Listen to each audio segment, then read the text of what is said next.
آپ دیکھیں حضرت یعقوب علیہ السلام، ان کا غم اس لیول کا تھا کہ اتنا روئے کہ اندھے ہو گئے، لیکن ایٹ دی اینڈ بیٹا بھی واپس ملا، بادشاہ بن کے واپس ملا، اور بینائی بھی واپس آئی.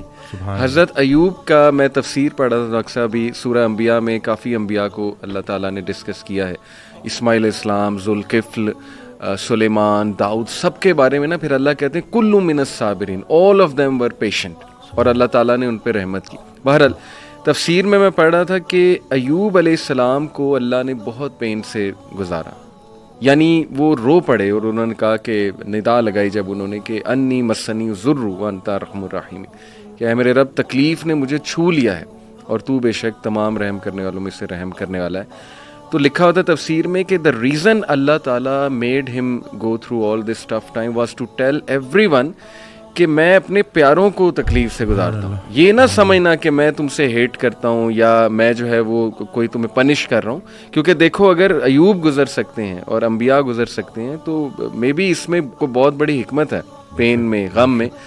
تو لیکن یہ کہ اینڈ میں ریلیف آیا. اللہ کہتے ہیں ہم نے اسے ریلیف دیا اپنے بندے کو، اس کے اولاد اسے واپس کی، وائف تو ساتھ تھی ہی لیکن یہ کہ اولاد بچھڑ گئی تھی. اسی طرح آپ دیکھیں زکریا علیہ السلام اولاد نہیں تھی، رو پڑے. مریم علیہ السلام کو ایک دن دیکھا کہ ان کے پاس پھل ہیں، بے موسمی پھل ہیں، تو دل میں خواہش کی اور نماز میں اللہ سے دعا کی کہ اللہ اگر تو بے موسمی پھل دے سکتا ہے تو تو مجھے اولاد بھی دے سکتا ہے، تو اس پہ قادر ہے. اور پھر یہ الفاظ کہ اللہ میں تجھ سے دعا کر کے کبھی مایوس ہوا ہی نہیں. تو آپ دیکھیں کہ اس وقت بچے دیے اور پھر وہ خود ہی حیران ہو گئے. یعنی آپ انسان کی حالت دیکھیں، پہلے خود ہی دعا کی، پھر جب اللہ تعالیٰ نے بچہ دے دیا تو حیران ہو گئے، کہتے اے رب مجھے کیسے ہو سکتا ہے. اسی طرح کئی مثالیں ڈاکٹر صاحب ہیں، یوسف علیہ السلام کی، موسیٰ علیہ السلام، یعنی سیڈ اینڈنگ تو ہے ہی نہیں. میں ہمیشہ انہیں سمجھاتا ہوں کہ دیکھو اللہ سے امید انسان سے لگاؤ گے تو سیڈ اینڈنگ ہے، وہ پھر سیڈ ہوگی. اللہ سے امید لگاؤ گے تو کوئی نہ کوئی ریپلیسمنٹ آ جائے گی، کوئی نہ کوئی راحت آ جائے گی، کہیں سے کچھ آ جائے گا، اللہ سنبھال لے گا. قائم ذات سے محبت کرو تم بھی قائم کر دیے جاؤ. قائم ذات سے محبت کرنی ہے. اور باقی اکثر میرے پاس بھی آتے ہیں تو کہتے ہیں آپ موت سے، کیونکہ موت ہر کسی ڈر تو لگتا ہے نا، کہ کسی ہم لوگوں کا تو کانسیپٹ اس طرح سے، تو کہتے تو کیا مطلب بس موت کا. میں نے کہا نہیں، زندگی کا شکر ادا کرنا ہے، موت کا انتظار کرنا ہے. اللہ زندگی کا شکر ادا کرنا ہے، موت کا انتظار کرنا ہے، کہ لائف گزارنی ہے. اور لیکن اس کے ساتھ کوئی زیادہ پکا پلان نہیں بنانا یہاں کا. پہلے یہ سوال یہ سوچو کہ اللہ نے بھیجا کیوں، صحیح بات، اور پھر سوچے کہ واپس کیوں بلا رہا ہے. تو کچھ تو لے کے جانا ہے نا ساتھ، تو اب جو لے کے جانا ہے اس کے بارے میں سوچو. ایسے ہی کرنے والے کام ہے کر ڈالو. ایسے ہی. اور خوشیاں، سکون، آسانیاں ڈھونڈنے سے نہیں ملتی، دینے سے ملتی ہیں. جب آپ دینا شروع کر دو. کہ اس دن میں ایک آڈیو سن رہا تو کسی نے پوچھا کہ تقدیر کیا ہے، تو کہتے ہیں سوال آپ کا تھوڑا میں چینج کر دیتا ہوں، آپ کا سوال یہ ہونا چاہیے کہ بائی چانس ہے یا بائی چوائس ہے. تو بائی چوائس اس میں یہی ہے کہ آپ کی تقدیر دعاؤں میں پوشیدہ ہے اور دوسروں کی دعاؤں میں. اللہ. وہ ایک شخص ان کے پاس گیا کہ بڑا پریشان ہوں، حل بتائیں. تو کہتے ہیں آسان حل ہے، کوئی شخص تلاش کرو جو تمہیں دعا دے، لیکن ایک شرط ہے، اسے بولنا نہ پڑے کہ میرے لیے دعا دو. وہ تمہیں دیکھے اور دعا دے. اس کی زندگی میں کچھ ایسا کر جاؤ کہ وہ تمہیں دیکھے اور دعا دے. تو یہ جو مین جو کہتے ہیں نا کہ جتنا جتنا انسان اللہ کے قریب ہوتا جاتا ہے اتنا اتنا اس کی مخلوق کے قریب ہوتا جاتا ہے. بلکہ حضرت کے ایک جملے نے تو میری لائف ہی چینج کر دی. اور وہ جو میری دیکھیں، کوئی ایک بعض اوقات انسان بڑی کتابیں پڑھتا ہے اور بعض اوقات ایک جملہ. اب یہ جملہ آپ دیکھیں کہ وہ عبادت کرنے والا ڈاکٹر جو اپنے مریض کے لیے مخلص نہیں، اس کی عبادت اسے کوئی نفع نہیں پہنچائے گی. سبحان اللہ. اب یہ اتنا ہو کہ میں اگر صرف اور صرف، کیونکہ مجھ سے تو اللہ میرے مرتبے کا پوچھے گا کہ پورے پاکستان میں چند لوگ تھے جن کو ڈاکٹر بنایا، اللہ نہیں بنایا نا. بے شک. اور پھر اس کے بعد کیوں بنایا؟ کہ تم نافع علم حاصل کر رہے تھے جس سے مخلوق کا نفع ہو. اب یہ بتاؤ کہ کتنے لوگوں کا نفع ہوا. قبر میں نعمتیں دینے والا نعمتوں کے متعلق پوچھے گا کہ دی تو تجھے میں نے نعمتیں تھی تاکہ تو میرے قریب ہو جائے، تو میری نعمتیں استعمال کر کے جہنم تک کیسے پہنچ گیا.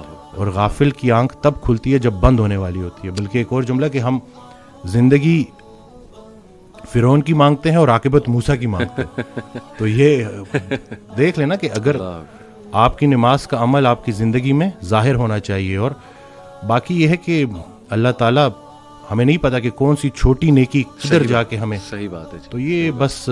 اور دوسرا ہے کہ جو ماشاءاللہ آپ کام کر رہے ہیں بچوں کو لے کے، کہ کیوں گناہ خطرناک ہے روح کے لیے. جی تو ہم روح اور جسم کی کمبینیشن ہے. صحیح بات. آج کا ڈاکٹر اس لیے پورا کامیاب نہیں ہے کیونکہ وہ صرف جسم کو فوکس کر رہا ہے. زبردست. روح پہلے بیمار ہوتی ہے, جسم اس کو فالو کرتا ہے. میں ایک کتاب لکھنے کی کوشش کر رہا ہوں, تو اس میں نے ایک جگہ لکھا کہ جب ہم روزہ رکھتے ہیں تو پرانا بلیف یہی تھا, جتنے بھی مسلم جو حکیم تھے, جو بڑے بڑے ڈاکٹرز تھے, ان کا یہ بلیف تھا کہ روح پہلے بیمار ہوتی ہے, صحیح, جسم اس کو فالو کرتا ہے. تو جب ہم روزہ رکھتے ہیں کھا تو کچھ بھی نہیں رہے, بالکل, لیکن روح اسٹرانگ ہونی شروع ہوتی ہے اور پھر جسم اس کو فالو کرتا ہے. کیا بات. ابھی ریسرچ ہے 3 دن کا فاقہ, ٹھیک ہے نا, 3 دن اگر آپ نے فاسٹنگ کی ہے پرولونگ, صحیح, اور اس کے بعد اگر آپ میل لیتے ہیں تو آپ کی باڈی کے اندر اسٹیم سیل موبلائزیشن ہوتی ہے, اور جتنے پرانے خلیے ہیں ان کو نئے سرے سے باڈی بناتی ہے دوبارہ سے. یہ اسٹیم سیل موبلائزیشن فاسٹنگ کے ذریعے. اور ٹافیجی 2016 یا 17 کا نوبل پرائز ون کر چکا ہے بندہ. تو کچھ بھی نیا نہیں ہے, بس وہی پرانی کے جتنا خوراک ضروری ہے اس سے خوراک سے دور رہنا ضروری ہے, اور خیال بھی ایک خوراک ہے, صرف رزق کھانا پینا تو نہیں ہے. تو اب آپ دیکھیں کہ آپ اپنے آپ کو کن خیالات سے فیڈ کر رہے ہیں. منفی منفی منفی, وہ تھاٹس بیکم تھنگس. یہ جب آپ کی سوچ اتنی نیگیٹو ہو جائے نا تو پھر وہ جسمانی شکل اختیار کرتی ہے. اور گناہوں کے اثرات ڈاکٹر صاحب, اس پہ تو جتنی بات کی جائے کم ہے. لٹرلی آپ کے سیلز پہ افیکٹ ہوتے ہیں جا کے. میرا تو یہ بلیف ہے گناہوں کے, بالکل بالکل, نافرمانی کے, اور آج کل جس طرح کے گناہ اللہ معاف کرے آ گئے ہیں, جو دکھایا جا رہا ہے اسکرین پہ, پوری ایک انڈسٹری کھڑی ہو گئی, اس کو گلیمرائز کر دیا, انسٹیٹیوشنلائز کر دیا. پورن انڈسٹری کی بات کر رہا ہوں, تو کیسے کیسے مسائل لوگوں کو آ گئے ہیں.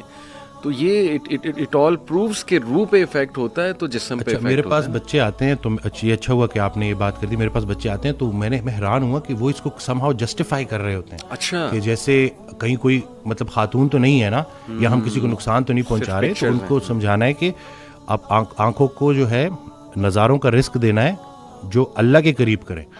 یہ جو اتنی کائنات اللہ نے بنائی ہے, یہ ہمارے لیے بنائی ہے, ہماری آنکھوں کے لیے بنائی ہے, اور ہم سب کو چھوڑ کے کدھر فوکس کر رہے ہیں. اور خیال پہلے غلط ہوتا ہے, عمل اس کے بعد. تو آپ کا دیکھیں, کوئی ایک لمحہ ایسے نہیں ہے کہ نیکی بند ہو جائے, کوئی ایک لمحہ ایسے نہیں ہے کہ گناہ بند ہو جائے. فضل کے متلاشی کو فضل ملے گا, تو آپ ڈھونڈ کے آ رہے ہو. اب اگر آپ نے موبائل میں تھوڑا سا بھی, اور شیطان تو جی ہمارے رگوں میں خون کی طرح دوڑتا ہے, تو اگر آپ زیادہ اس کو فیڈ کریں گے تو آپ تو اس ایڈکشن سے کیسے. اور پھر لوگ آ رہے ہیں جی, لوگ, اور پھر ہماری کتابوں میں بھی انفارچونیٹلی یہ چیز لکھ دی گئی ہے کہ اس کا کوئی نقصان نہیں ہے. ہاں جی, ہاں جی, ریسرچز ہیں, یہ تو ہیلدی ہے. اب یہ ہے کہ کوئی بھی چیز جو آپ کو نیچر سے دور کر رہی ہے. دیکھیں ہمارا دین ہے, اس کا ایک ایلیمنٹ برکت کے اوپر ہے, کہ برکت کا اٹھ جانا اور برکت کا آنا, جو یہ بظاہر نظر نہیں آتا, لیکن یہ ہمارا ایک بڑا بلیف ہے کہ ہم چلتے ہی اس کے اوپر ہے.